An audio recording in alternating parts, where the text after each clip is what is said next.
gathered at the office of the Ghana Institute of Freight Forwarders in Tema did not hide their frustration over government's new revenue system known as Publican AI. Speaker after speaker raised concerns about what they describe as its adverse impact on duties at the port. They say repeated appeals to the Ministry of Finance to suspend the system have yielded no result, prompting their decision to lay down their tools for the next 4 working days. General Secretary of the Ghana Institute of Freight Forwarders, Paul Kobina-Mensah, outlines the basis for the industrial action. The underlying issue is no longer technical, it is structural. Current development reflects fragmented decision-making, weak interagency coordination, absence of a central authority with execution mandate. So, solution, and we came up that we're going to have a 4-day coordinated strike action from tomorrow. President of the Food and Beverages Association of Ghana, Reverend John Awone, says a meeting between the coalition's leadership and the Ghana Shippers Authority this afternoon aimed at resolving the impasse ended inconclusively. We have allowed the AI to operate for about 1 month now. And so it's not just that they introduced it and then we decided to fight it. We've allowed to operate for 1 month now. And then the feedback has been very bad, and that's why we had question that is suspended. So we will be unable to suspend everything entirely, but we will lay down some of our actions and then keep others in action. Meanwhile, cracks are beginning to show within the broader trading community. The Executive Secretary of the Importers and Exporters Association of Ghana, Samson Asaki Awingomit, is backing the AI policy. This will bring sanity into the industry. And trust me, the government will also make sure that they will tighten the borders for anybody who would want to dodge the taxes and take the cargo to Togo or to Ivory Coast and to find ways and bring it in. I think customs and the military and the national security should deal with anybody who want to do such a thing. The coalition is expected to meet the Ghana Shippers Authority again on Thursday to continue discussions on the matter. Carlos Galoni, Joy News, Tema Harbour. Well, let's speak now to the executive officer of the Chamber of Bulk Oil Distributors on this as we explore this further, but would also speak to the minority in Parliament as well. Let's speak to Edward Barr immediately on the back of this. I understand that you are with us now. We appreciate your time now on Joy News Prime. I'd like to start with your initial reaction. We're seeing the standoff between government and the business community. Let's look at the ripple effect. Unfortunately, I don't have him. I understand I have the minority with us, Michael Otribefi. He's ranking member on the Trades Committee. We appreciate your time here on the Pulse on Joy News Prime. I understand that you have filed an RTI with regards to the operations of this company. Have you received any feedback so far? Hello, can you speak up a little? Sorry. Can you hear me now? Yes, I can. Michael Otribefi, I understand you have filed an RTI seeking details about the operations of the company rolling out the AI system at the ports. Have you received feedback so far? No, thanks so much for the opportunity. We are still waiting for them. This week, we're expecting the feedback this week. I'm so certain that maybe before Wednesday or Thursday latest, we'll have we'll have a reply to a letter we sent to them. You are of the opinion that this whole deal smacks of corruption. Why exactly is the minority backing the business community? So we have made our case clear. We're just waiting for, I told you that we have other things that maybe other people may not be privy to. We are so confident and comfortable, whatever we have now. And we can assure the public that when we receive a letter, from the Ghana Revenue Authority with regards to the RTI I filed, then the best stage, and the whole country will know what we're talking about. I see. And let's look at the impact. We're just hearing from the business community, especially the freight forwarders, that they're withdrawing their services effective tomorrow. Because you're a businessman, what should we expect at the ports as well? I guess it's going to create a lot of problems at the port. And I mean, you know, as a trade watcher or a media person, clearly you can understand that there's going to be a lot of problems at the port, because if these freight forwarders are not working and even traders are not opening their shops, the impact will be so great on the economy. We are trying to build an economy that will be so resilient and be able to create opportunities for Ghana as a country, so that we'll be able to be strong. And if the freight forwarders are not working, it means that the system somehow will collapse within a short period, and it can affect the country a great deal. I pray that the Ghana Revenue Authority will listen to these very important recommendations that have been given by the freight forwarders and the trade community, the trading community. They have specifically stated what they want. They are calling for the Ghana Revenue Authority and the Ministry of Finance to come back to them so that they will sit down together and engage again, so that they will bring other issues they have on the table for a permanent resolution. And I guess when these things are done, we can come back really stronger. So that's how come I was just telling them that immediately they should suspend the publican aid system immediately, so that we'll come back and engage the stakeholders. These are the people who will be affected by the policy. So if they are not convinced that it's a very good policy, if they have issues that need to be addressed, I guess the best we can do as a country, as a ministry, and for that matter, the sector that is holding this, is to be able to suspend it and go to them, find a permanent resolution, then we can come back stronger with the policy. Point well noted. Thank you so much for your time. Away from the port, imagine tuberculosis, mpox and cholera patients being treated in the same ward. Different infections sharing the same air in high-risk conditions. In some districts, infectious disease centers meant to separate such cases have been abandoned mid-construction, while others remain completed but unused. In a Joy News yet to be aired documentary titled Healing in Borrowed Spaces, Kwethenate tracks how the gap in infrastructure for treating infectious disease is impacting healthcare. In many community and district hospitals, when an infectious disease breaks out, there is nowhere designated to manage the case. The current practice is that when somebody comes with such a disease, let's say, for instance, tuberculosis, we have a very small room that we put the patient in. And there are times where you have to put another infectious disease patient in the same room, putting that other patient at risk of acquiring the tuberculosis. But in the districts where these infectious disease centers are needed, contractors have abandoned work, while in other areas where the projects have been completed, the medical equipment required to make them functional has yet to be installed. Imagine treating tuberculosis, COVID-19, and mpox patients in the same ward. Different infections, same air, same risk. That's the reality at the Nalarugu's Baptist Medical Center in the Northeast region.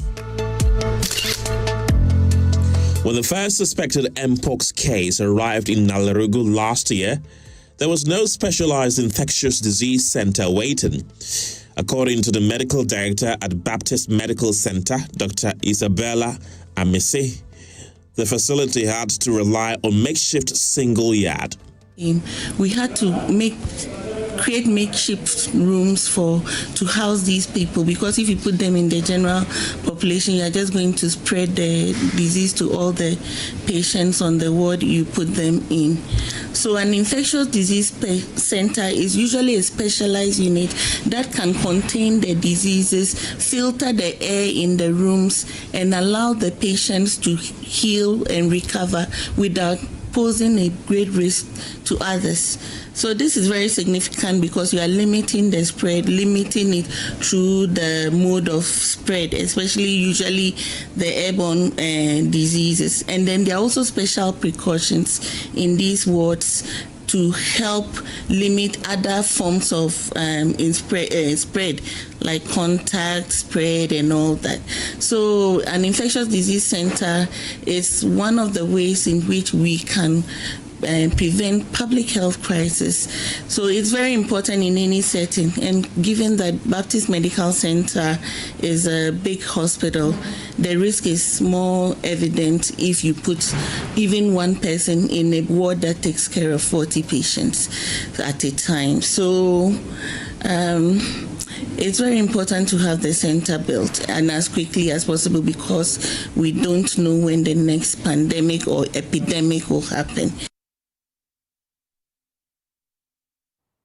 Away from that, the countdown is on with less than 48 hours to government's decision on which petroleum levies will be cut to ease the rise in fuel prices. The move follows cabinet meeting triggered by pressure from transport operators and other groups threatening price hikes. The finance and energy ministers have since been engaging stakeholders ahead of the announcement. The Institute for Energy Security warns removing levies like the Bost margin could weaken petroleum infrastructure, while GPRTU insists any move must lead to lower fuel prices. James Aveji has more in the following report. The Minister for Government Communications, Felix Kwatiofosu, after the crucial cabinet meeting on Thursday, announced a directive for the two ministers of Finance and Energy to engage on which levies should be suspended by Wednesday. So the first directive that Cabinet has issued is that the Finance and Energy ministers should take immediate steps to reduce the price of fuel through the removal of some taxes and margins on fuel, effective the next pricing window, which is about a week from today. With 48 hours to the new price adjustment window, a number of stakeholders are reacting. The Institute of Energy Security, IES, for instance, warned against any attempt to remove the Bost margin among other levies. Bost, as we know, is supposed to serve some strategic reserves for the state, and then as well as undertake some expansion when it comes to infrastructure. If you look at it, their operational activities, the middle belt and then the northern sector more or less are left behind when it comes to infrastructure. And currently, there are some critical infrastructure projects that are ongoing. And so if you are going to suspend the collection of that Bost margin, what it means is that those projects are likely to be stored. The Ghana Private Road Transport Union, GPRTU, said they will not accept any adjustment that will not lead to an outright reduction.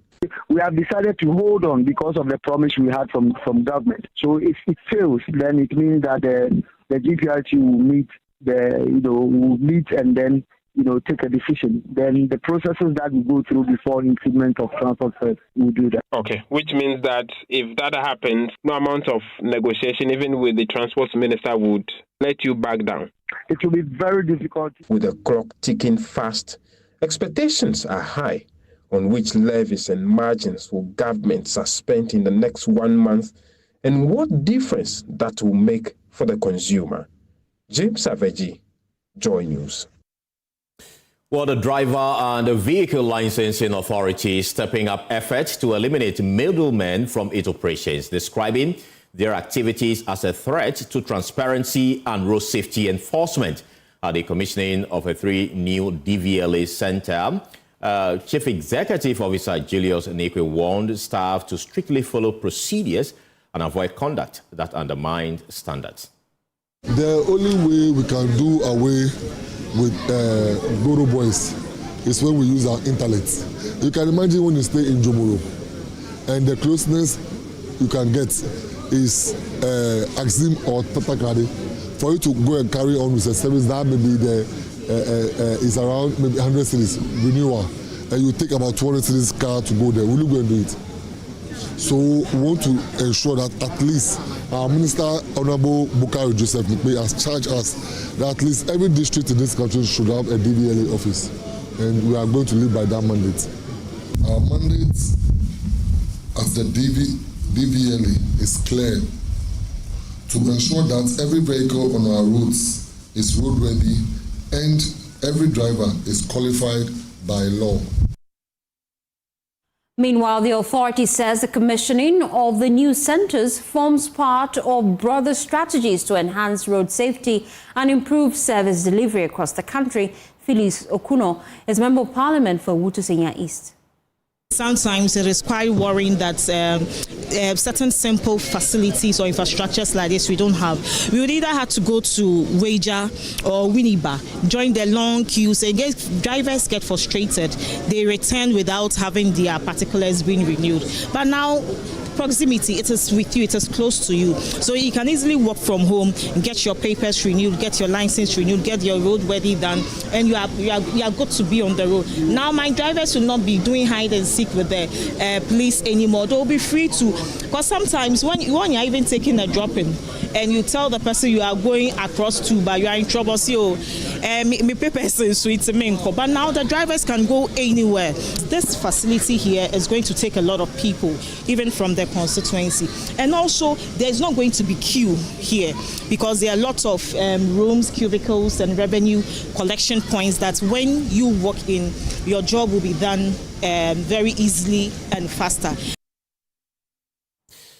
You're still watching Joy News Prime. Still to come, Health Minister commits to fully implementing recommendations from investigations into the no-bed syndrome, death of a young engineer, with a report set to be released. Stay with us. We'll be right back with more after this quick turn.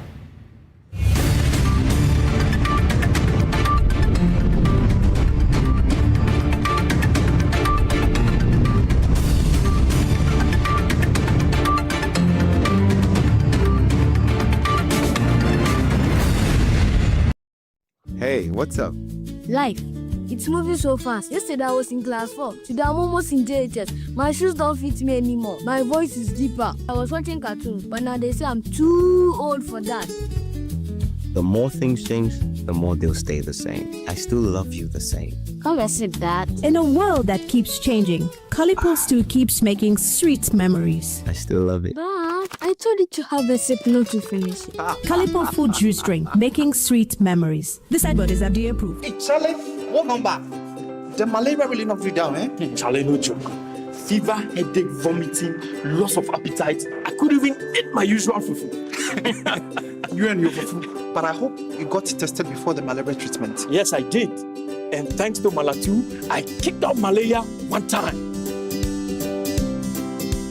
When malaria strikes, take Malatu, containing artemether and lumefantrine. Comes in tablets and suspension for effective treatment of malaria.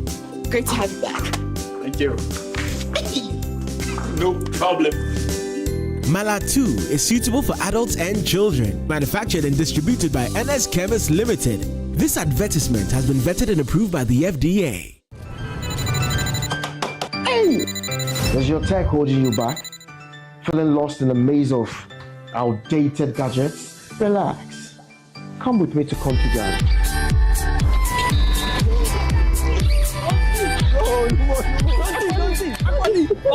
Magic. Now I've been international fashion designer. No more pencil than talk matter beer. Coffee Ghana. Class in one. Oh, number one.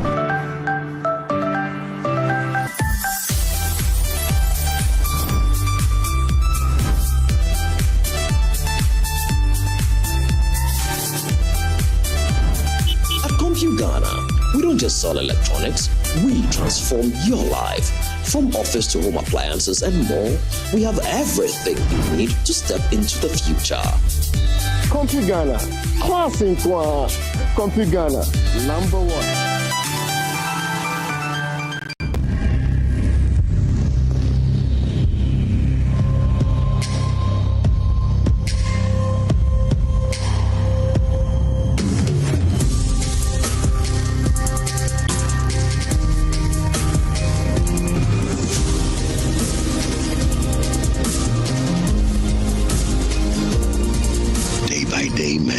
Strong and refined, the skincare you deserve.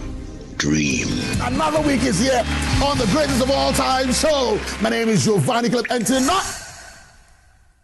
tonight we're bringing you talent. Contestant number 1, let's bring Baby Girl. Let's bring. He did it for you. Cut. Oh, there is a leakage. Where's the plumber? For quality and durability, insist on Syntex pipes. If you want quality, this be where you belong. Strong, tough, and reliable. Your perfect match to your trusted Syntex pipe. Syntex pipe, it dey carry water, no wahala. Syntex pipe, it dey make water dey flow. Syntex, and you're strong, and you're tough.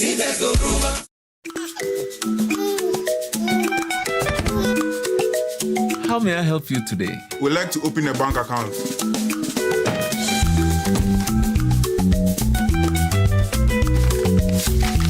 Sign here, sign here, sign here, and here. And now you draw direction to your house.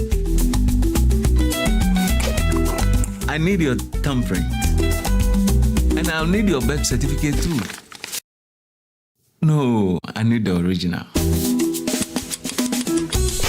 A lot has changed since you banked like this. So have we. We've made it easier than ever to open an account online and bank on the go through our mobile app, online banking, and more. EcoBank, a better way to bank your way. Sign here, and here. EcoBank, the Pan-African Bank. My name is Ochame Kwan, and Alphabet City says I should tell you about the Easter promo. So this very Easter, Alphabet City is giving out 11% discount on the full price of this beautiful semi-detached 4-bedroom. And they are saying that if you are buying within this month of Easter, because of the grace, they are going to give you free solar panels. And I repeat, free solar panels. The Easter grace is available for all. Secure your home with only 20% deposit of the full price of this beautiful home, and it's going to be yours forever. So call 0240-111-119. Alphabet City, the ABC of home sweet home.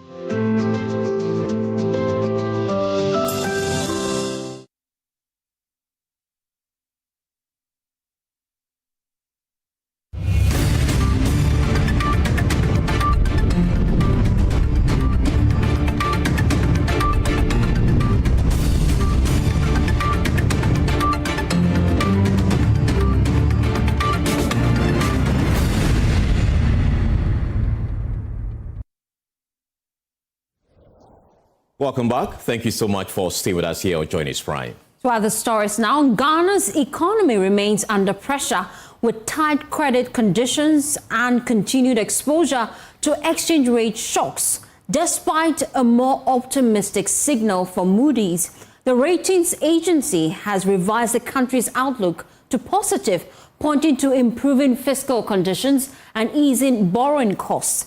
It says a steady return to the domestic bond market could reduce refinancing risk over time. Caleb Ziblim from our research desk joins me in the studio with a breakdown of what we know so far. We have moved from quite a terrible place to a positive place right now. Where were we and where are we right now?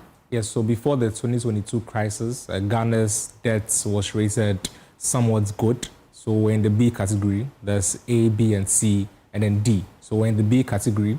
And then in 2022, after the economic crisis, we're taken down to restricted default. So that's before what they call junk status. And then from 2022, we've now come back up. We are currently at the C status. It's still not the best, but then it's better than from the restrictive default that we're at. In fact, we have 3 rating agencies.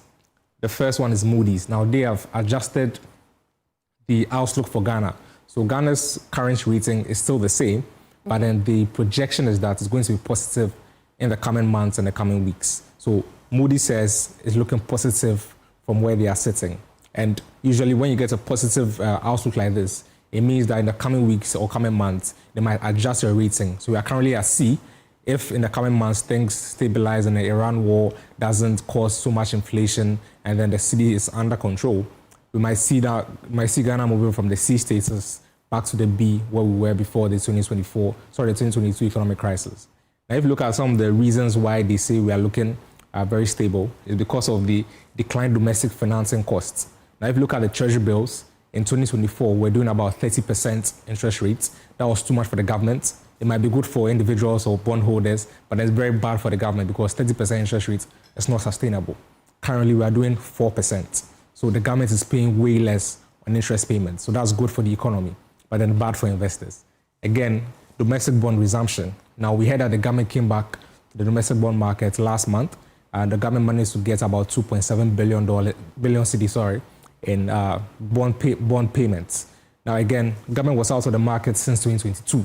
So all investors were looking towards whether the government can successfully re-enter the domestic bond space. Now, once you can do that, it means your locals or the Ghanaians trust the government enough that they're giving you the money again.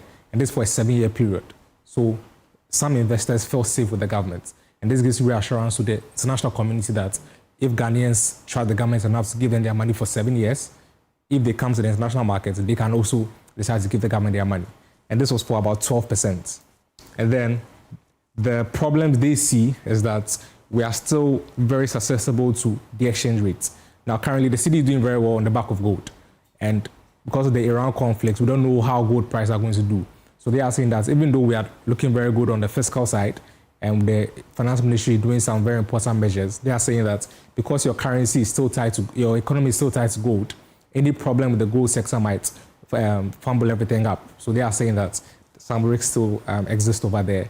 And again, commodity price, same with the gold conversation.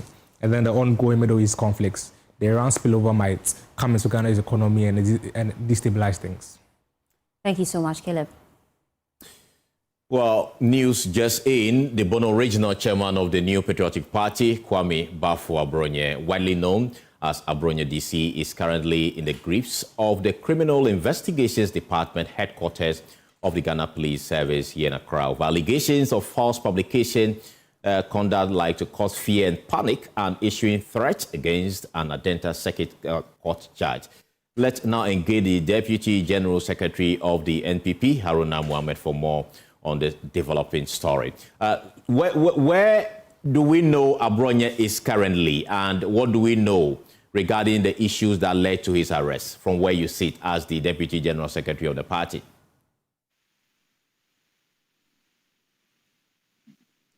Do I have Haruna Mohammed? It's very faint. I can't hear. Yeah, I'm asking if you can hear me. What really led to the arrest, apart from what we already know, from your point of view, what really led to this particular arrest? Actually, I'm trying very hard to hear you because it's very faint. It looks like your voice is very far from the device. Well, let me try again. We understand your regional secretary has been, chairman, I should say, has been arrested. And I want to find out from you what the party knows about the incident that led to his arrest. Okay, thank you very much. I will take the opportunity to say good evening to your cherished US and your team. Yes, indeed, we have received the news of the arrest of our national chairman for the Bono region, with a very conflicting reasons why he has been arrested. Currently, our understanding is that he's at the police CID headquarters. We have sent the national organizer and the director of communication to the police. They are giving us briefing as to exactly what is happening there, but we have not been able to ascertain with the specific reason aside what we are getting to know.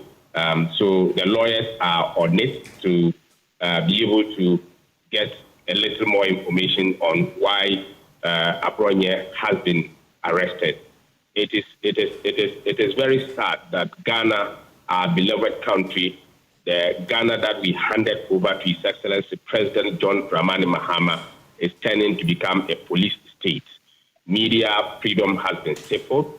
The freedom of speech that is enshrined in the 1992 Constitution is being washed away. I don't think that this is a country that we handed over to the NDC. It's very sad. And I think that Ghanaians are watching, Ghanaians are listening, and they are seeing what is happening. We need to reverse this particular canker. Right.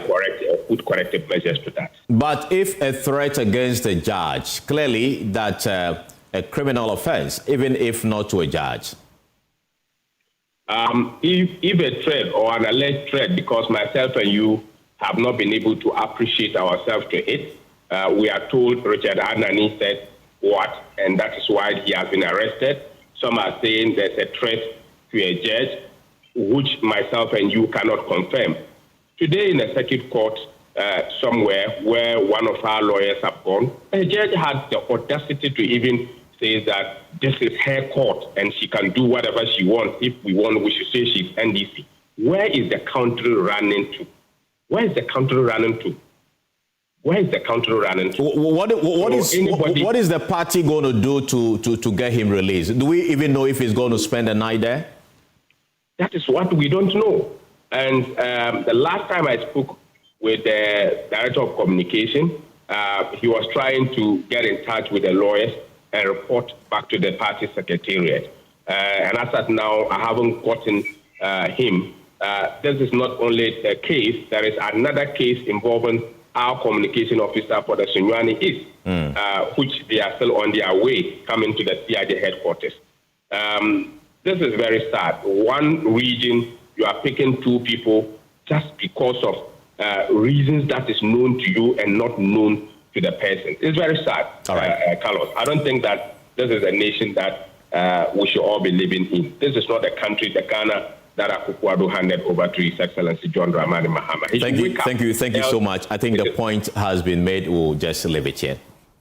While away from that, the University Teachers Association of Ghana has given government a 14-day ultimatum to remove the Director General of the Ghana Tertiary Education Commission and his deputy or face a full-blown industrial action. The association says the presidency has failed to act on a petition it submitted 2 months ago over alleged governance failures. UTAG warns continued delay could spark unrest across tertiary institutions. Gemma Pia was at that news conference. She filed this report.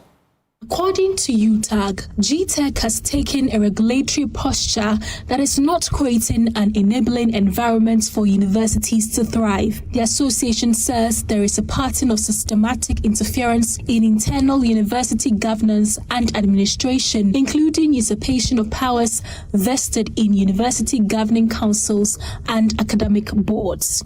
It's not a move against regulation per se. Rather, UTAG objects to what we consider as regulatory overreach that is exercised without consultative leadership, resulting in a system that is more command and control than facilitative, and more centralized than subsidiarity-based. In UTAG's assessment, the current leadership of GTEC has increasingly substituted its judgment for that of university councils and academic boards. This runs contrary to first principles of higher education regulation. Internationally, regulators are expected to set minimum standards, not micromanage institutions, protect the public institution, not substitute for university councils, enable academic excellence and innovation, not standardize mediocrity, operate through consultation, not fiat, and respect institutional autonomy, especially for public universities established by acts of parliament and governed by statutory councils. The university teachers also stated that there was a selective implementation of negotiated conditions affecting research fellows and librarians on various campuses. These practices undermine good faith collective bargaining, strain labor relations, and heighten the risk of avoidable industrial instability across the public tertiary education sector. UTAG is asking for 6 reliefs, including the removal of the Director General, Professor Ahmed Jinapor, and his deputy, Professor Augustine Oklu, from their current roles to restore confidence in the tertiary sector.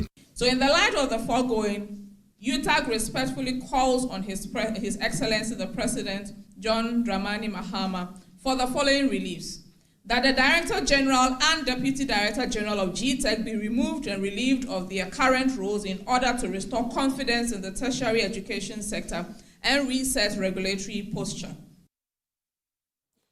Well, a committee set up to investigate the circumstances surrounding the recent no-bed syndrome incident that led to the death of a 29-year-old engineer, Charles Emisa, is almost done with its work, and the report will be made public soon. Speaking at the Government Accountability Series, Health Minister Kobina Minta-Kando said the recommendations of the committee will be fully implemented. Maxwell Agbagba reports.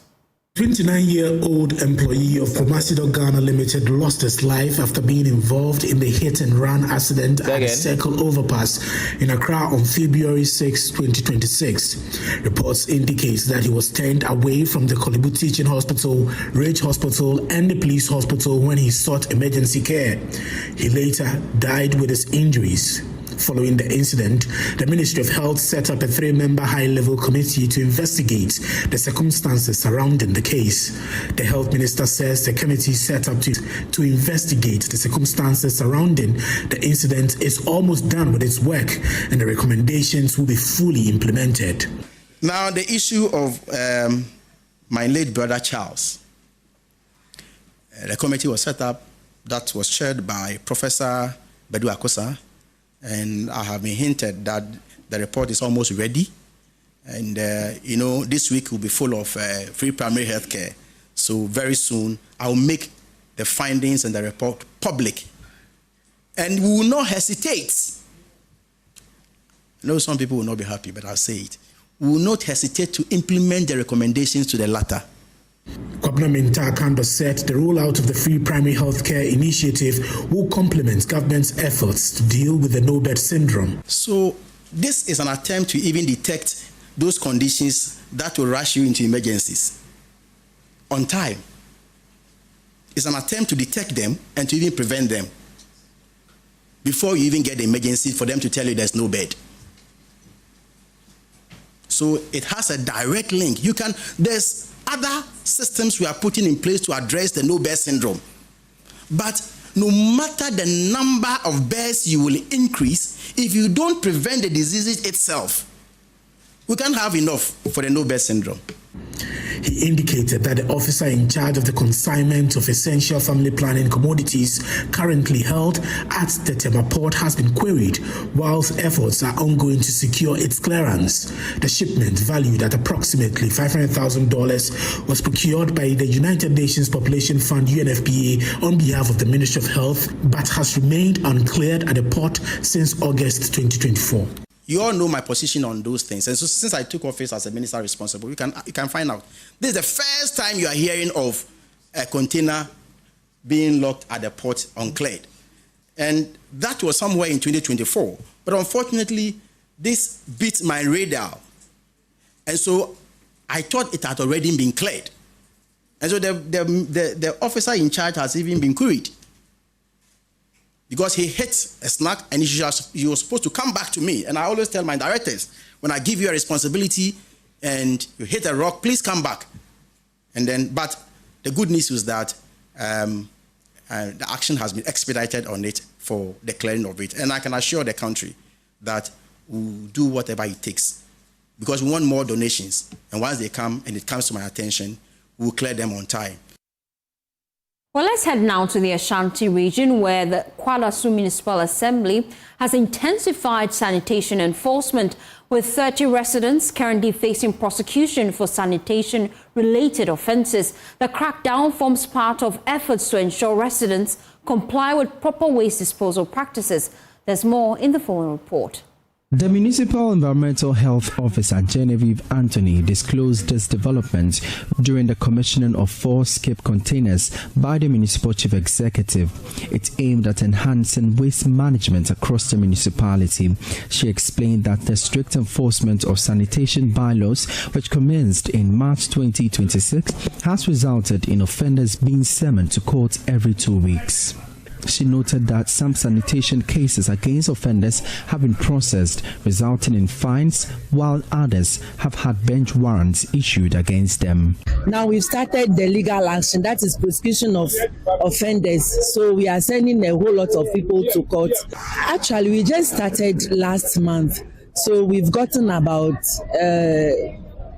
30 people so far that we are sending to court. Some are pending and others are on bench warrant. And others too, the case have been heard and they were fined. The highest one so far is 3,000 and the lowest one is 1,001 cedis with or without prison. Still in the Ashanti region, the Asokore-Mampong Municipal Assembly is actually cracking down on road traffic violations involving tricycle operators. This is part of measures to restore discipline on the street. The Municipal Security Council, in a directive, announced a ban on the involvement of foreigners and minors operating the auto rickshaw. There's more in the following report. The Asokore-Mampong municipality is home to over 30,000 auto rickshaws. It has become the most common and cheapest form of transportation for residents in that urban community.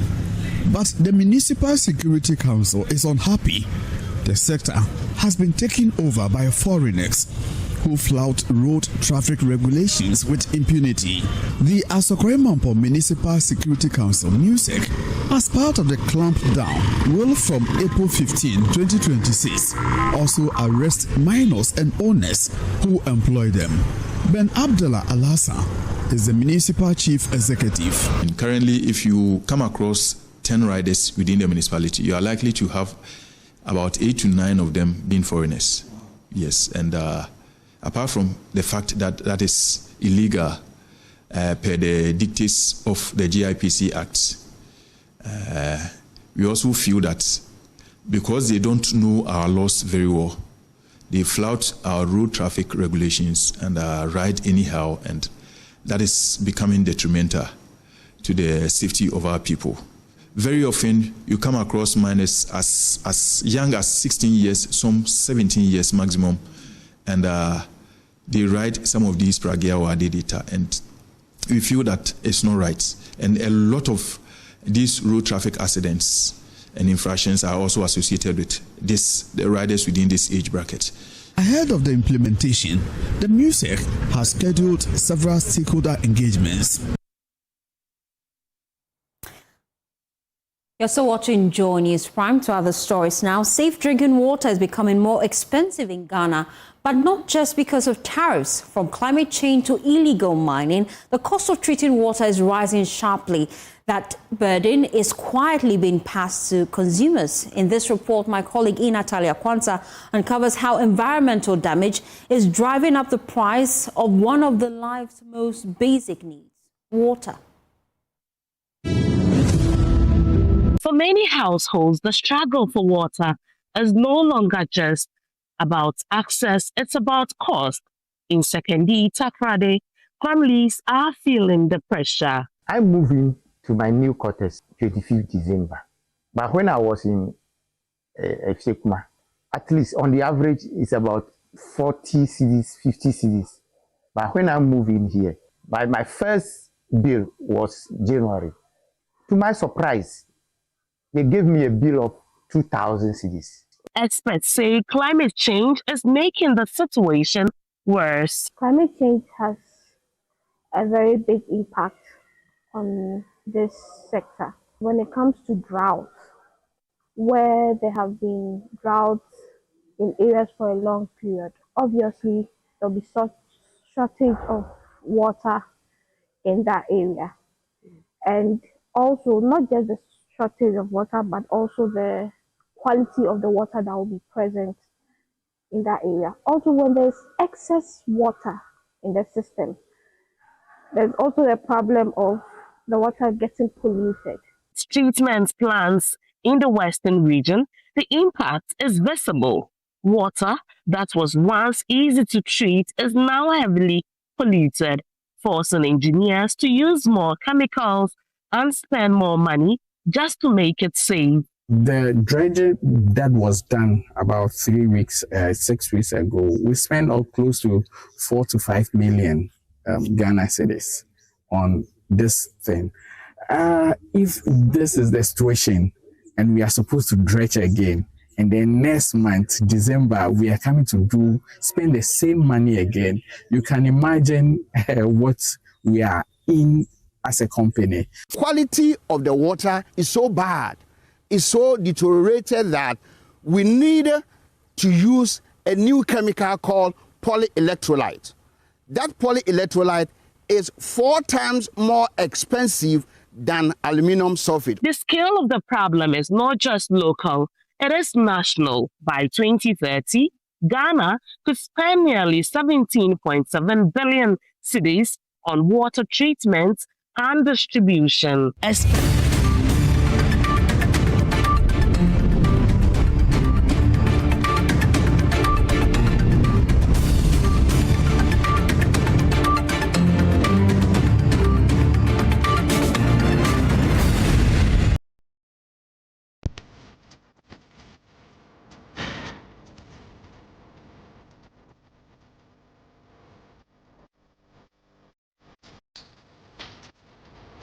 It doesn't take much to protect what we love.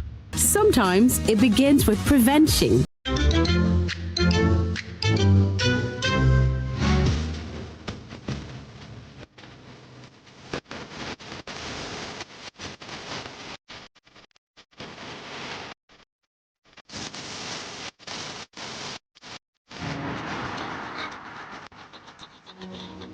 Care is not always loud. It is attention, caution, and doing small things right. Fire safety starts with me, being careful every day. Good Conduct, Great Life is brought to you by Indomie. Tastes great. More Kivo inside, more to share. Kivo Gary Soaking Mix, Taste of Ghana.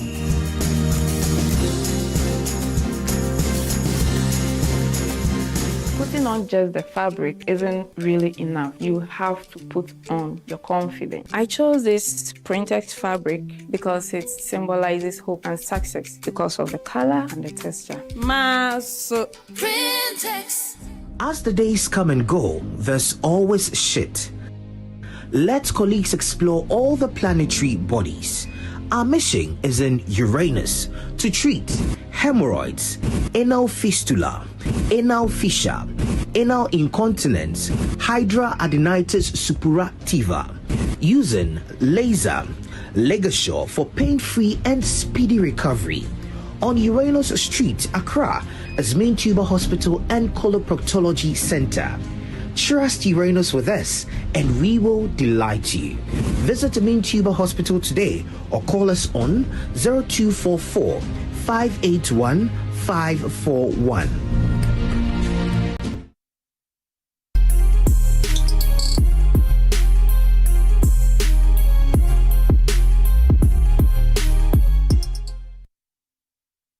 Well, it's time now for Showbiz, and Becky Bex is in the studio. Hi, Becky. Hello to you, Fossey. How you doing? I'm good. This evening, Mami Tiwa is in the news. A solemn yet uplifting atmosphere enveloped Kumasi over the weekend as mourners gathered at Bantama Presbyterian School Park for the final funeral rites of gospel icon Mami Tiwa. The ceremony drew family, friends, fellow musicians, and admirers from across the country, all united in grief, but also in gratitude for a life devoted to ministry through music. While sorrow lingered in the air, it was matched by heartfelt celebration of a legacy that continues to inspire and uplift Mami Tiwa, known for her powerful voice and deeply spiritual songs, built a reputation as one of Ghana's beloved gospel figures. Through her music and ministry, she touched countless lives, using her platform to spread messages of faith, hope, and resilience. Her songs, often rooted in personal testimony and worship, resonated strongly within church communities and beyond. At the funeral grounds, the tributes poured in, reflecting on her unwavering dedication to the gospel and her impact on Ghana's religious music scene. Many described her not only as a talented musician, but also a mentor and a pillar within the gospel fraternity. She leaves behind a lasting imprint on our hearts and a legacy that will continue to resonate for generations. May her soul rest in perfect peace. Away from Mami Tiwa, Ghana's creative industry could take center stage at the next FIFA World Cup as government is pushing for stronger collaboration between sports and entertainment. At the launch of BP Soul Travel and Tour, the sports minister revealed plans to actively involve musicians and creatives in promoting Ghana on the global stage, but says no official song has been selected for Ghana at the World Cup yet. Beyond the excitement on the pitch, Ghana is positioning the 2026 World Cup as more than football, using it as a platform to showcase its vibrant music and creative arts industry. Government says collaboration between sports, tourism, trade and entertainment is already underway. Speaking to Joy News at the launch of the BP Soul Travel World Cup Packages Mixer, Sports Minister Akufo-Addo says the goal is to project Ghana to the world through a unified cultural and economic push. This World Cup is not just about chasing the ball for 90 minutes. It's about every sector of the economy that must coming on board. So it's not just even tourism. We are bringing even the trade ministry through GIPC. They are also on board because we must market everything we have as Ghana. We are talking about going into processing some of our cocoa ourselves. This is the time to begin to market what we are already doing. So we are partnering GIPC, Cocoa Board, CPC and the rest to also market what we are doing. So everybody is on board. Attention is now shifting to one key question: Ghana's official World Cup anthem. Several artists have already released World Cup theme songs on social media, all hoping to secure the official pick. But the sports minister says no final decision has been made.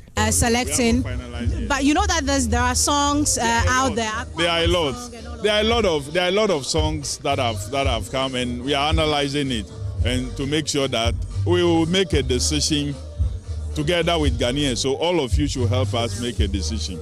He also highlighted the strong link between Ghanaian music and football, noting that both industries have long worked together in shaping major sporting moments beyond just the World Cup. So when you observe, right from the qualifying series, since His Excellency John Dramani Mahama became president, virtually every sporting event, especially football, we do it with the tourism ministry, especially the Ghana Tourism Authority.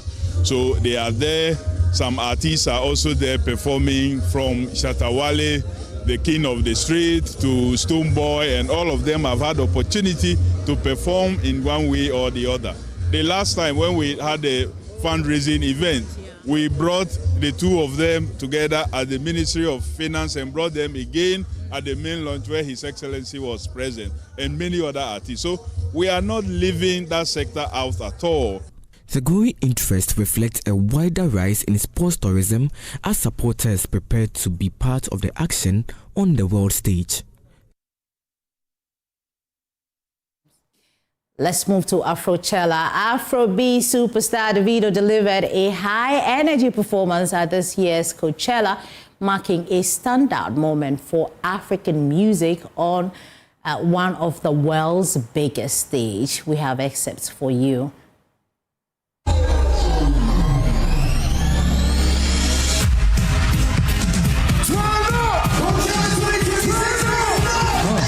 Let's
Also, pop star Justin Bieber surprised fans at Coachella with a star-studded moment, bringing out Whiskey in terms for a powerful live performance of their global hit, Essence, sending the crowd into a frenzy.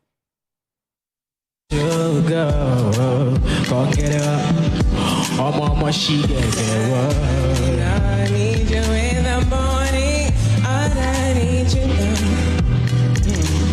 Yeah, I find you, I give you all you need. I know what you got.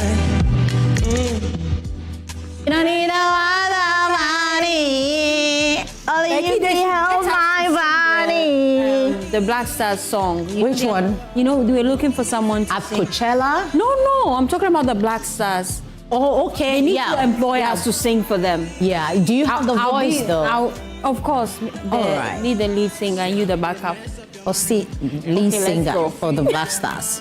For more news, please log on to We'll figure it out. Say now my love you didn't need for your life. Yeah, our love no delight.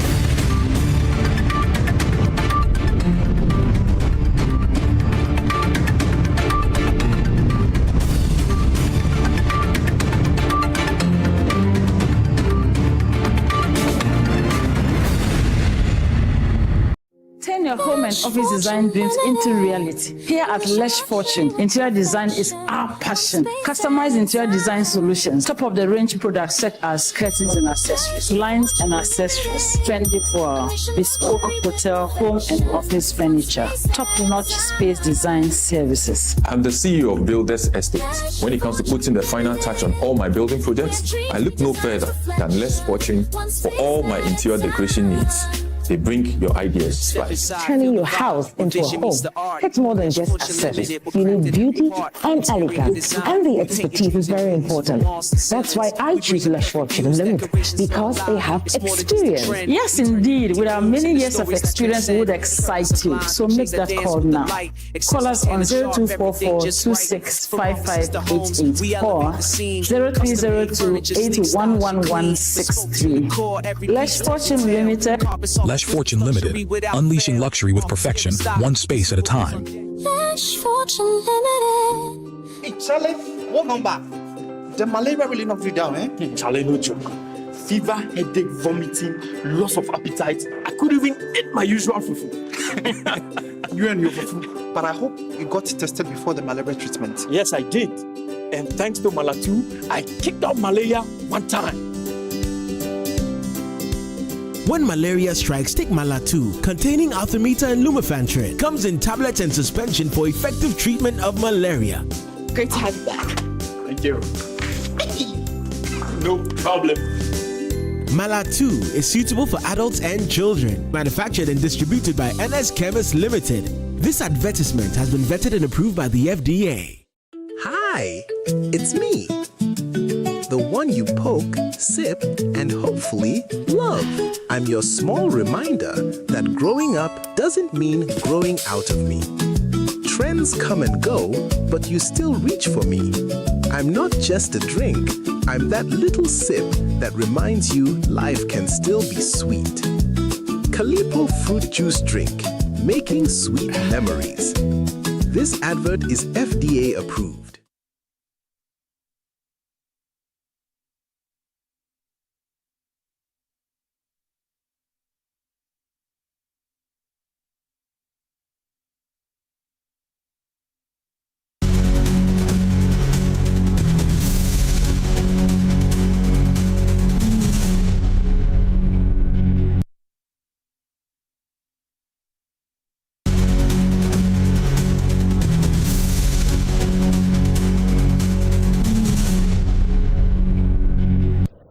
Hello, good evening, everyone. Welcome to Prime Business. I am Pius Kojobaka. Government has been able to take full advantage of financial and technical support that will be offered by the Bretton Woods institutions at the ongoing World Bank IMF spring meetings in Washington, D.C. The Finance Minister, Dr. Kasiel Atuforson, is leading Ghana's delegation to the meeting as current developments in the Middle East dominate discussions. Speaking to Joy Business, Finance Professor at Andrews University, Williams Pripra, said Ghana can access a $25 billion fund set up by the IMF to help developing countries in distress. We may have to look at, even if there's an opportunity, to buy into the IMF fund of about $25 billion set aside to support countries. If the need be, Ghana should not say that we don't need money. If the need be, we should go and talk to IMF for this kind of support to make sure that our economy is very resilient. So IMF and the World Bank, they are already committing about 20 to 70 billion US, and saying that countries that are in need, that find themselves that yes, there's going to be hardship in terms of balance of payments, IMF and technical support, IMF and World Bank is ready to come in. So for a country like Ghana, where we have a high volatility in terms of currencies and unpredictable, we are an important country, we may have to watch this very carefully. For me, if we don't go in and ask IMF or World Bank to give us money, we may still have to ask them to give us some technical support so that they may be able to give advice to our central bank and also Ministry of Finance so that we will be able to prepare for any eventualities that may come in the near future. The Center for Environmental Management and Sustainable Energy has entreated government to name and shame companies and individuals involved in illicit activities that deprive the state of the needed revenue in the petroleum sector. Government is said to have lost more than 600 million cedis in taxes due to unaccounted petroleum products last year. Executive Director of the Center for Environmental Management and Sustainable Energy, Benjamin Isian, stated that players in the industry must collaborate with OSP to fish out these businesses and individuals implicated in these activities. The most important thing is name and shame. This year, for example, last year and this year, for example, the OSP came up with a report, which is the second half of 2025 report, where the OSP mentioned 15 OMCs that were engaged in diversion of products, and then one BDC that also diverted condensate. As we speak, we don't know what has come of that particular investigation, and I think that the COMAC and Seaboard themselves must support the OSP and regulators to clamp down on these illegal activities. And so we need to mention the names of these companies out there for Ghanaians to know that they divert marine gas oil and sell them as diesel, or maybe they divert naphtha or condensate and sell this product as petrol. That's one. This year, for example, the OSP has also reported, I think that's a week ago, that some BDCs were engaged in these illegal activities. When they reported them, published on their Facebook page, next 2 minutes, the names were deleted. So it's like we support some of these activities, but when we begin to name and shame, I think that some of them will stop. The second part also has to do with the correction of human institution. I believe that digitalization may be a problem, but the human character, value creation within the sector must also be paramount to us. So we need to address the persons we police at these depots. In a bold and transformative move to accelerate Ghana's agricultural industrialization agenda, the Ministry of Food and Agriculture has entered into a strategic memorandum of understanding with Central Group Limited to drive large-scale agro-processing, value addition and fertilizer manufacturing across the country. Details in this report. Ghana has taken a major step toward transforming its economy from a raw commodity exporter to an agro-industrial hub, following a new agreement with China's Central Group. Minister for Food and Agriculture, Eric Opoku, says the partnership signals a decisive shift toward value addition, job creation, and long-term economic resilience. All this while we've been importing fertilizer from other countries, and whenever there's some kind of turbulence in the global environment, fertilizer prices are affected. Now we want to ensure that fertilizer is produced here in Ghana, and Central Company Limited, already settled in Ghana, already operating in other spheres of our economy, have decided to move into fertilizer production. And they have given us the assurance that within the shortest possible time, the chairman himself is here, they are going to move into action and put in place the fertilizer production or manufacturing plant here in Ghana. so that we can produce our fertilizer here, supply to suppliers, supply to farmers, and then export to neighboring countries who also go far away to overseas to, import into our country. Chairman of Sentio Group, Jin Yingwan, commended Ghana's strong commitment to agricultural development. Like our site today in the MOU farming center is very necessary for our country. Ghana have plenty land, have plenty water, and our commercial farming. We need cereal to move. Ghana no need to import any food. Ghana, our land, our water can sustain our any farming product. Fertilizer I count Ghana as seen is no difficult manufacturing. Sendo can do oil refinery. No difficult to do one fertilizer manufacturing. The agreement will support the development of large-scale processing plant for key crops including cashew, maize, rice, soybean, and oil palm. Loyal customers of Ghana have walked away with prizes at the company's Grand Easter Raffle Draw, marking the climax of its seasonal promotion aimed at rewarding patronage. Ghana has held the Grand Raffle Draw of its Easter promotion, rewarding loyal customers as part of efforts to give back and strengthen brand engagement.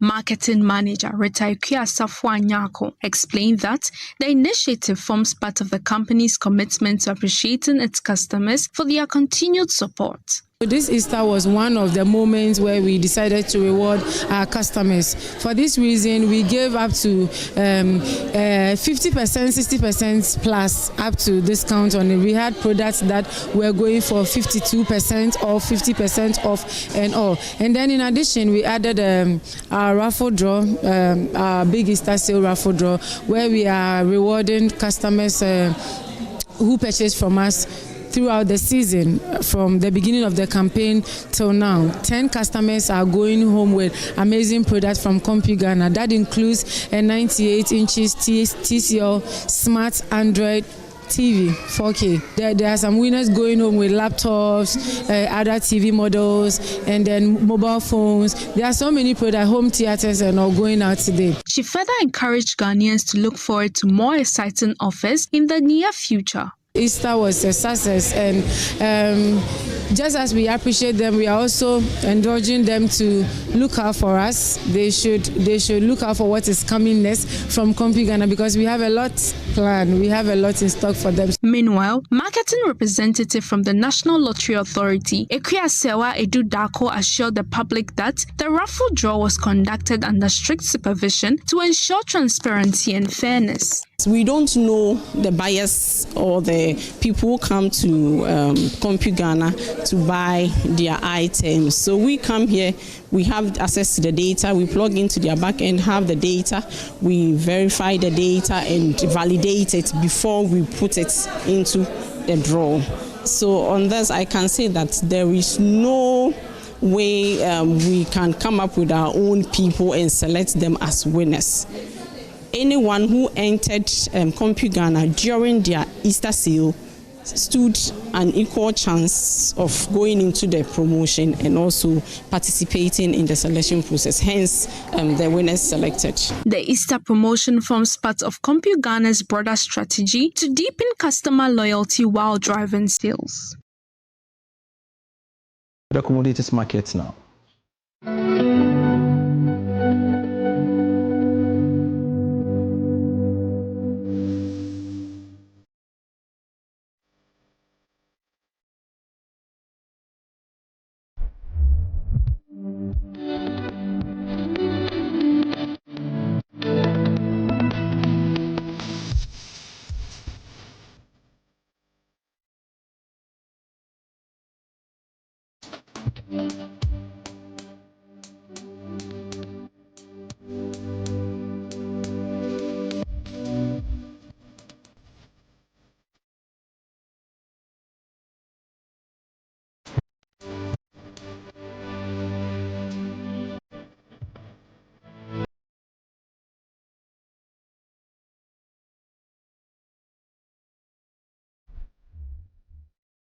company. I am Pius Kojo Baka. Daniel Cranton is next with Prime Sports.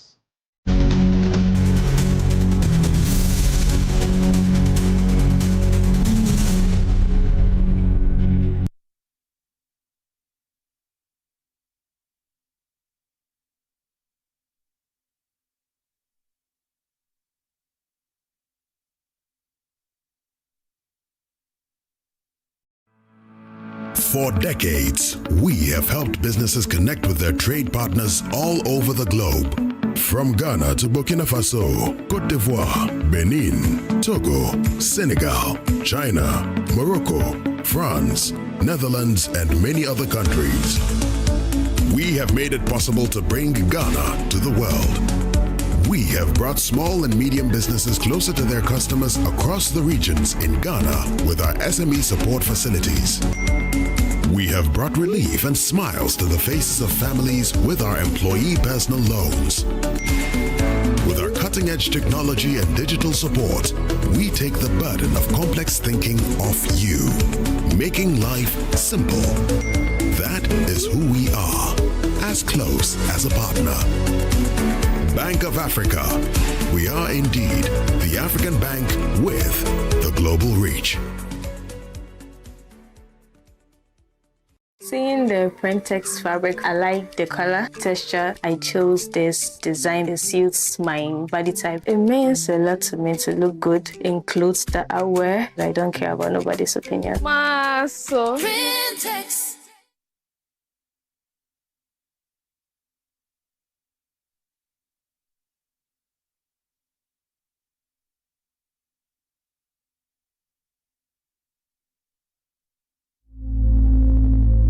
Imagine a family without a home. Imagine a song without a voice. Imagine a church without prayers. Imagine a government without citizens. Imagine democracy without journalists. Imagine a world without the media. Life is full of issues and stories about people, communities, and governments. Stories that have to be told by well-trained journalists. That's why you can't imagine news without Joy News.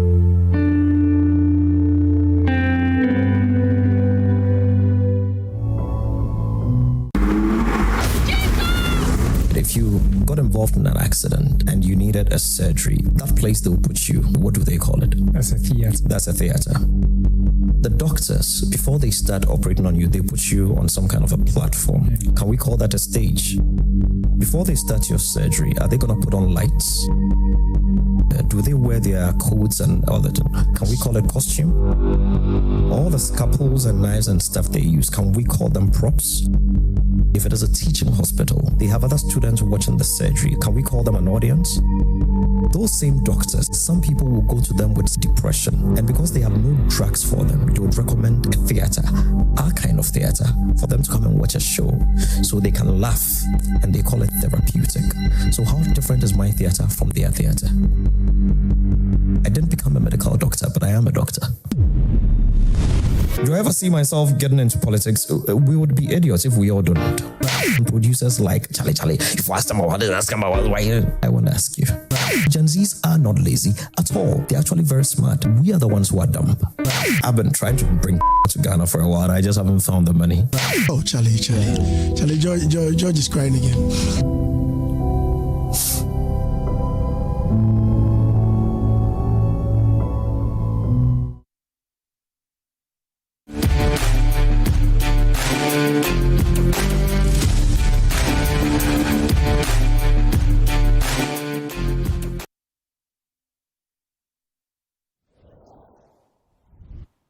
And welcome to Prime Sports with me, Daniel Cranting. And the Ghana Football Association has confirmed the appointment of Portuguese tactician Carlos Queiroz as head coach for the Black Stars. According to a statement published by the association, the 73-year-old is expected to lead the team to the 2026 World Cup, where Ghana will face Panama, England, and Croatia in the group stages. There's more about his profile in this report.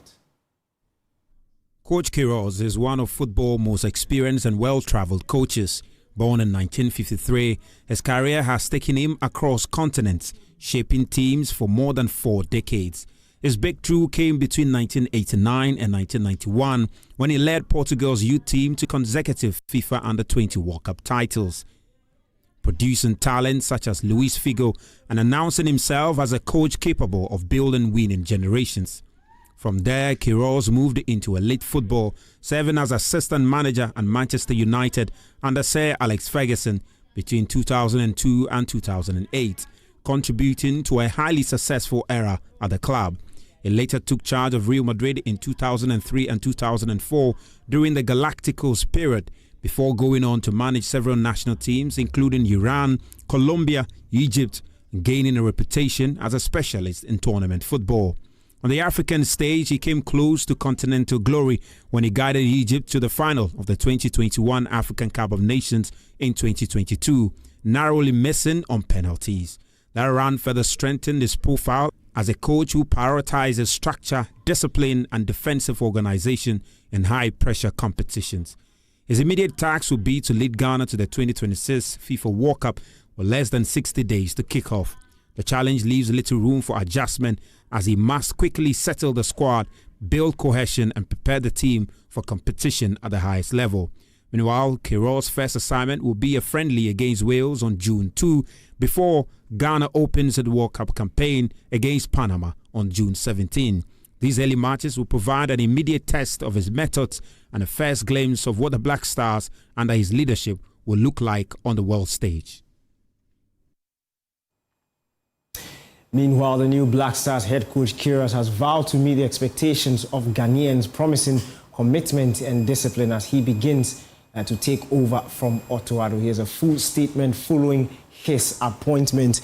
He says, "It is with deep sense of gratitude to the GFA, responsibility and humility that I embrace this new chapter with the national football team of Ghana. Football has given me a lifetime of challenges, lessons and unforgettable journeys all over the world. Today I accept this mission with the same passion and commitment that have guided me throughout my career. Ghana is a nation of talent, pride and football, and so I arrive with respect for its history and belief in its future. Together with unity, discipline and ambition, we will work to honor the expectations of the great football nation. This is not just another job, it is a mission, and I'm ready to give everything of my experience and knowledge once again in service of the game and happiness of people to the future."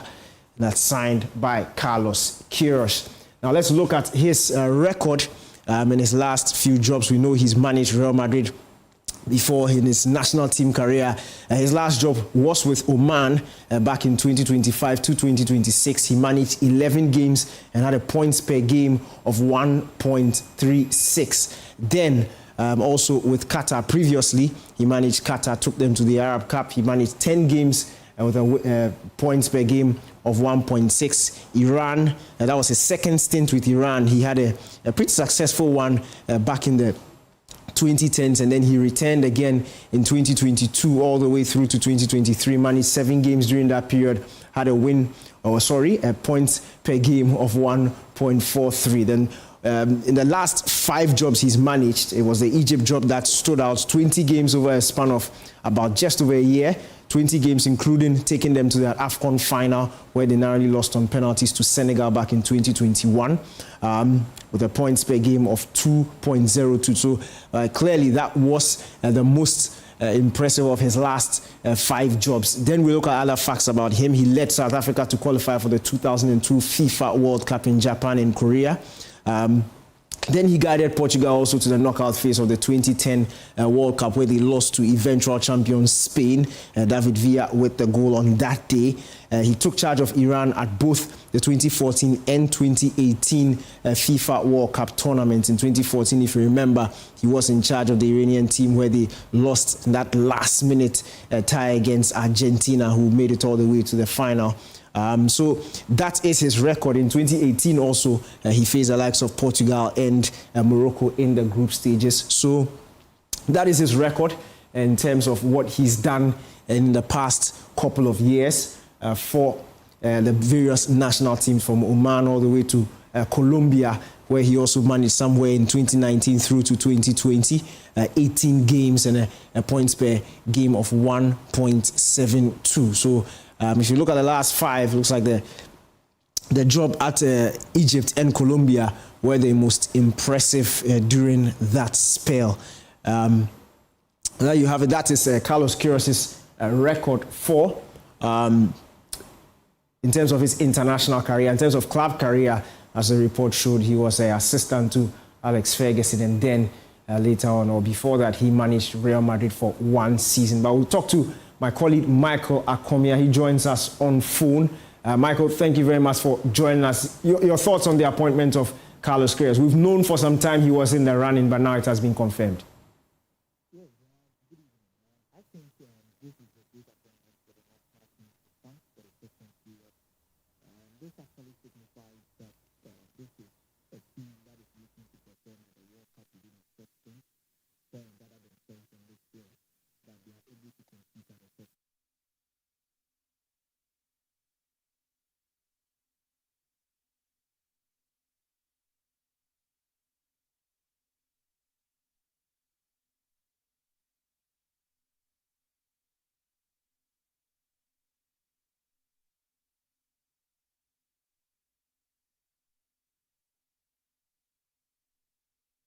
Football.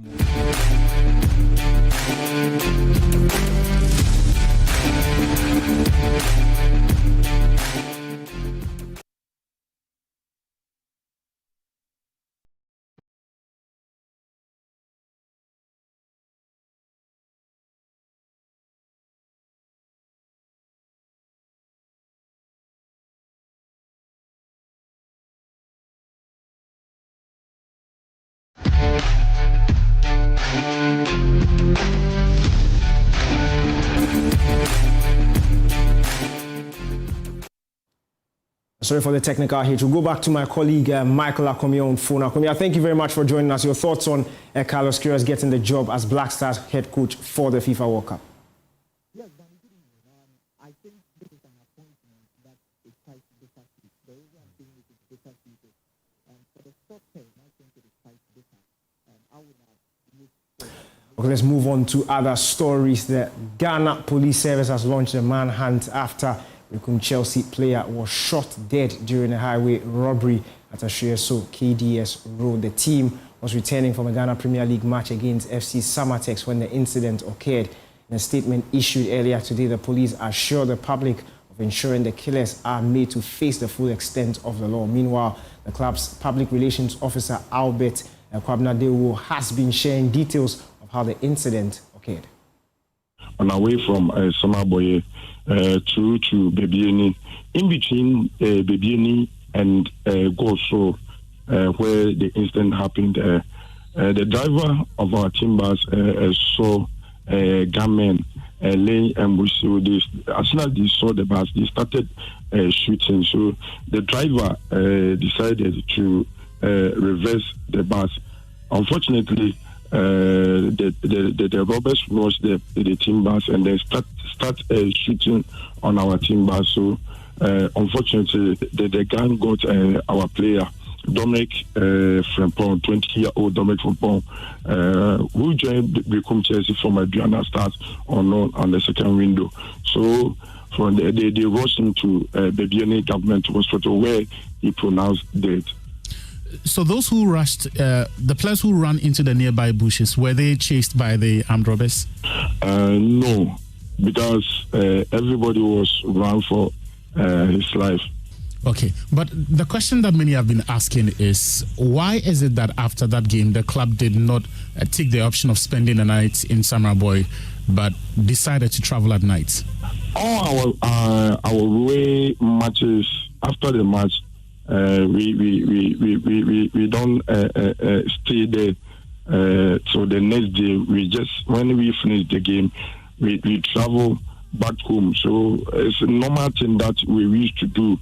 We don't normally sleep, and then after the next day, we travel to Bekum or our destination. So it's a normal thing that the team do.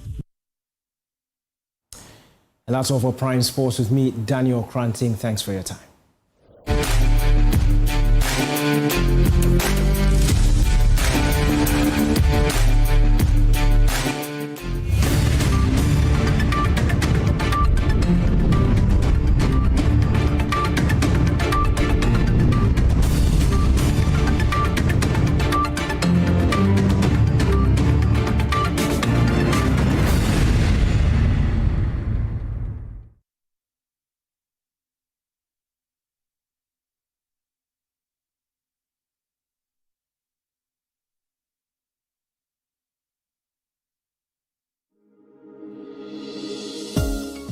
As part of our commitment to financial literacy, we want to help Ghanaians better understand what the Bank of Ghana does. Do you know what the Bank of Ghana does? Let's start with the basics. Bank of Ghana is not a commercial bank. Commercial banks are the ones you and I use. Bank of Ghana is a central bank. You cannot open an account there. You cannot apply for a personal loan. It does not compete for customers. The Bank of Ghana has a clear mandate by law. That mandate is, first, to ensure price stability. Second, to contribute to the promotion and maintenance of financial stability. Third, to promote economic growth and development. Let's briefly look at each one. First, price stability. Price stability means keeping inflation low, stable, and predictable, so the prices of everyday items that you and I purchase don't suddenly rise and make life harder for our households and businesses. Second, financial stability. It means keeping the financial system strong and reliable by supervising banks and other financial institutions, setting standards, and reducing the risk of instability, so money continues to flow safely between people, businesses, and banks. Third, supporting economic growth and development. When prices are stable and the financial system is strong, businesses can invest, people can access credit, and the economy can grow. To achieve these goals, the Bank of Ghana performs several key functions, including setting monetary policy, supervising banks and financial institutions, managing the country's currency, and overseeing payment systems. In summary, Bank of Ghana is not a commercial bank. Commercial banks serve you and I, but Bank of Ghana serves the financial system and the broader economy. It exists to maintain price stability, to preserve confidence in the currency, and to support a resilient financial system.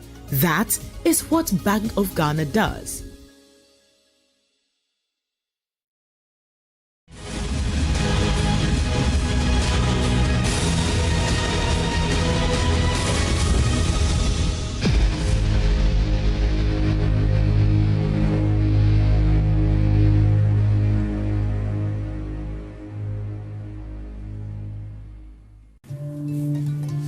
In this line, the writer is focusing on a category of persons. Education has long been recognized as the best legacy for a nation's development. Successive governments and international partners have devoted huge resources to making sure that all children of school-going age receive education regardless of their status. I have not been in this situation before, so when this happened, I decided to kill myself. Some of them also hate us naturally because of our situation. Some of them think we are unuseful, so getting close to us is very difficult. In response to the challenges confronting the education of students living with disabilities in Ghana, stakeholders have made concerted efforts to embrace the ideals of inclusive education. Further to that, in 2015, an inclusive education policy was developed and adopted to fulfill the aspirations of the 1992 Constitution, which guarantees education as a fundamental human right. The overarching goal of the policy is to ensure that schools identify children with different learning needs and adopt appropriate measures that will meet their learning requirements. My name is Emmanuel Jivenu, and in this documentary, I explore the implementation of the inclusive education policy in senior high schools, the successes, challenges, and loopholes.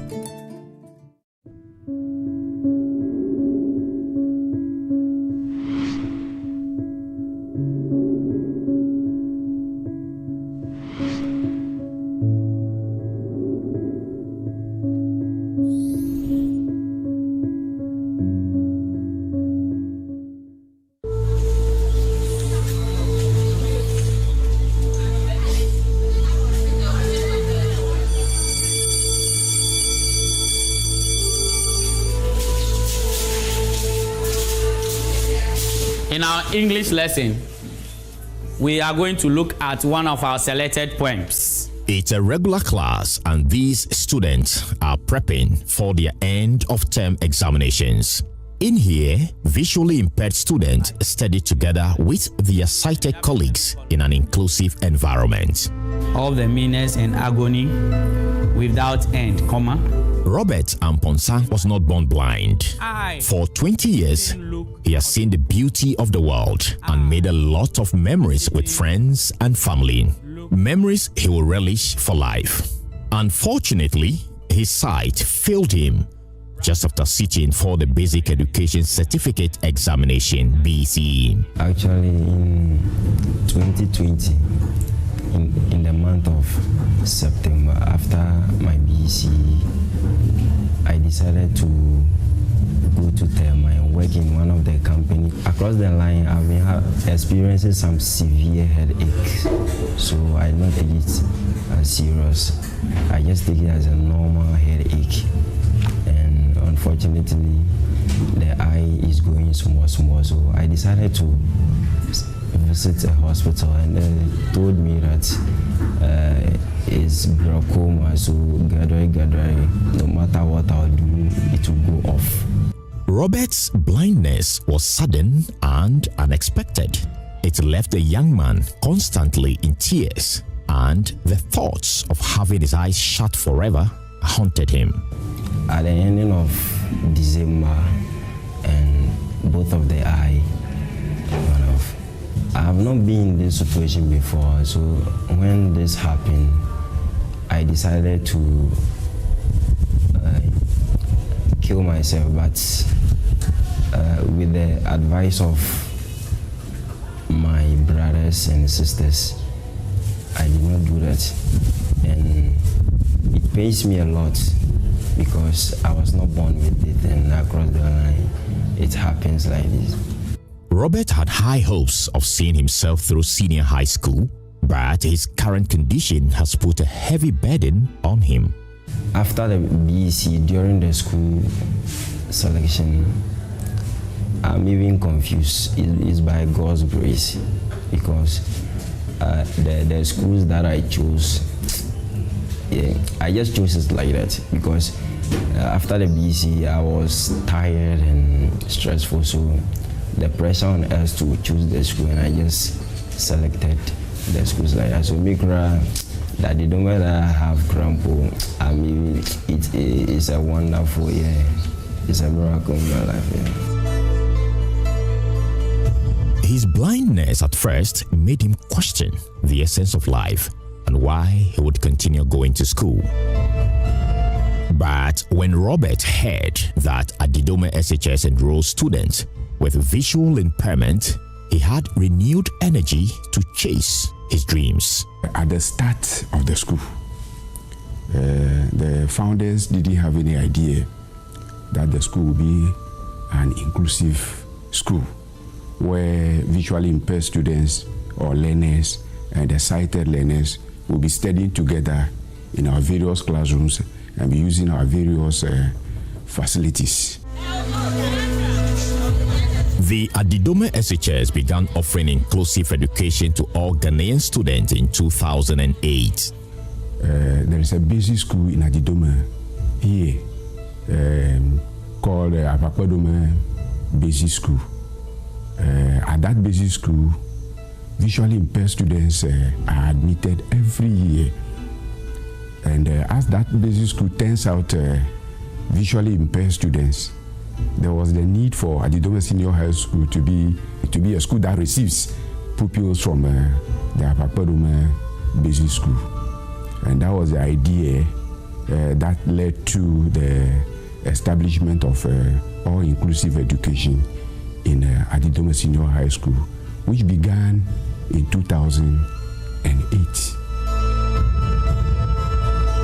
7 years later, government launched an inclusive education policy, charting a strategic path for all children with special educational needs. Learners with disabilities form a significant proportion of the out-of-school population. To realize the goal of full enrollment and completion, education for learners with special needs is critical. Inclusive education requires that schools be accessible to all students, including those with disabilities. However, many schools lack the necessary infrastructure, such as ramps and elevators, making it challenging for students with disabilities to attend school. Some of the challenges has to do with our infrastructure. That's our resource center. A very small building that cannot contain all of us. During exams, some of us cannot enter the center.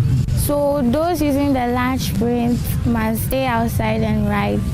They are scorched by the sun. And then if it is rain, then like during rain or shine, they are there. That's because we don't have the facilities to contain all of us.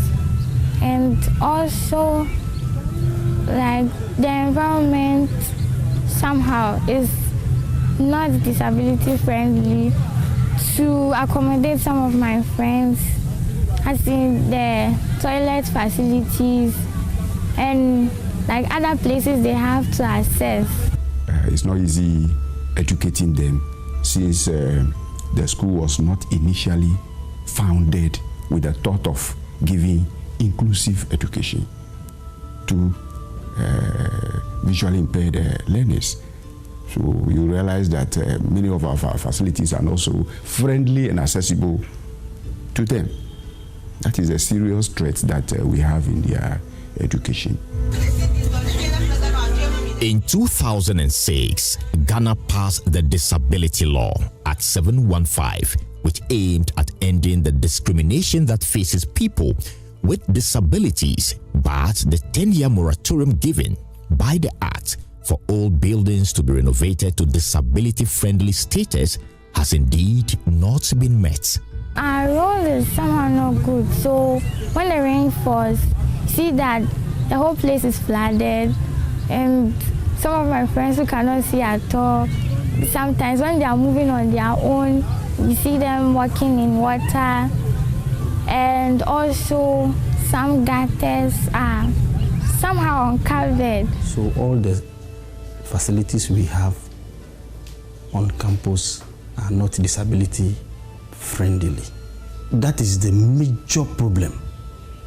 Accessibility, having access to the dormitory, the library, classroom, and then the dining hall is of a major challenge. And as I said earlier on, look at where we are sitting. It's not disability friendly. We have so many open gutters on campus, so many routes which can mislead the visually impaired. And some of them, at times, they get themselves hurt because of the unfriendly nature of the environment. Adidome Senior High School welcomes students with a range of visual impairment, including those who are completely blind, as well as those with very low vision. This inclusive approach ensures that students with varying levels of visual impairment can study alongside their sighted peers. This is the resource center serving the visually impaired student here. It is a borrowed space which used to be the library of the science department. After attending regular classes, the visually impaired students come to this facility to access academic materials in a format readable to them. In here, students are expected to use assistive technologies including screen readers, braille displays, speech recognition software, and magnification tools. Our resource building is very small to accommodate all of us during exams and other programs where we need to use the structure. Every academic material, we have to produce the academic material for the student. Apart from that, we do what we call transcription. When they go to class, they are given exercises and assignment. They write it in their format, that is the braille. But because the teachers who are teaching them in the classroom are not specialized in that aspect, the works are brought back to us. Then we have to transcribe and then send back to the teachers to mark. So it involves a lot. Unfortunately, the gadgets in here are not only inadequate, most of them are malfunctioning, and this is hampering the delivery of education. Also, this resource center is not spacious enough to accommodate the student with special needs. Currently, we have a borrowed resource center for the visually impaired students. The place they are using as a resource room or center is a science lab library, the library meant for the science lab. It's a small environment, and that is all that they have been using all over the years. Now that the number is 37, they still use that small library as their resource center. So many of them cannot really go into such a small room. So you see that when you are coming to Advertisements, you find them on the veranda of the Science Resource Center. So I'll say that they virtually don't have a good resource center. The computers, most of them are not working. As at now, only 2 that are working. So we are appealing to people to come into our aid, especially the resource center. Here we are sitting now is serving as our office, our storeroom, learning center for the students, and then the ICT center. So and then look at how choked is it. Our prayer is that one day, a philanthropist